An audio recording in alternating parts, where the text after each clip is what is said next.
চেনি ভাণ্ডাৰৰ পৰা আনি ঢালি দিছে তাকেতো চেনিৰ বৈয়াম চাগে hello' everyone welcome back to my YouTube channel Dimpi creations vlog actually আজি ভিডিঅ'টো ষ্টাৰ্ট কৰিছোঁ একদম মানে বেলেগ ঠাইৰ পৰা মই কৈ নিদিওঁ কৈ দিব মোৰ লগত এজনী আছে তাইক কৈ দিব কৈ দিয়া ক'ৰপৰা ষ্টাৰ্ট কৰিছোঁ ভিডিঅ'টো আজি বাহনে গাৰ্লছ হোষ্টেলৰ পৰা তো মানে মই আছোঁ সেই বাহানা গাৰ্লছ হোষ্টেলত ভিডিঅ'টো ষ্টাৰ্ট কৰা বহুতেই লেট হৈ গ'ল মই মানে পাহৰিয়ে গৈছিলোঁ এই মনত পৰিলে তই আজি ভ্লগিং নকৰ নেকি এই মোৰ কি বুলি ক'ব লাগিব মোৰ কাজিনছ বৰ্তা ছোৱালী যে তাইৰ ৰুমমেট হয় অনামিকা তো চাই থাকিব ভিডিঅ'টো আজি ক'ত কেনেকৈ বাহানা কলেজত সৰস্বতী পূজা এনজয় কৰোঁ একদম চিখাৰণী হৈ আহিছে এইজনী ভণ্টি হয় ভণ্টি তাই মানে চবকে আমাক মেকআপ চেকআপ কৰি দিছে আৰু ন বাকী মই হেয়াৰ ষ্টাইল নাই কৰা গোটেইখিনি চব ওলাই দিয়া তোমাৰ কৈ দিয়া নামটো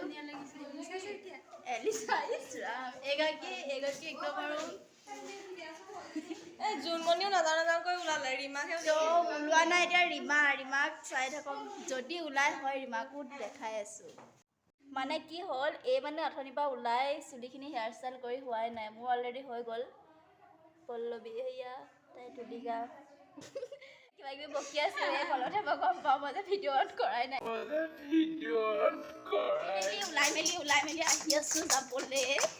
মানে কি হ'ল হেৰিকেইজনী আগত লগত মই আহি আছোঁ এয়া সেইজনী আমাৰ বাইদেউ আগত গুচি গ'লগৈ ক'ত গ'ল চাওঁ মোলৈ পিং আনিব গৈছোঁ পিং চিং আনিলে নাই পইচা মোক এইজনী এয়া আহি আছে মই একদম পূৰা বুঢ়ী হৈ আহিছোঁ এনেও বুঢ়ীয়ে অলৰেডি তো গৈ লওঁ চাই থাকক ভিডিঅ'টো স্কিপ নকৰাকৈ কি হয় কি নাই হয় নাই এণ্ড ভিডিঅ'টো যদি ভাল লাগে লাইক কৰিব কমেণ্ট কৰিব এণ্ড মোৰ চেনেলটো আকৌ এবাৰ কৈছোঁ প্লিজ ছাবস্ক্ৰাইব কৰি দিব আৰু এটা নেক্সট ভিডিঅ' অহালৈকে সকলোৱে ৱেইট কৰিব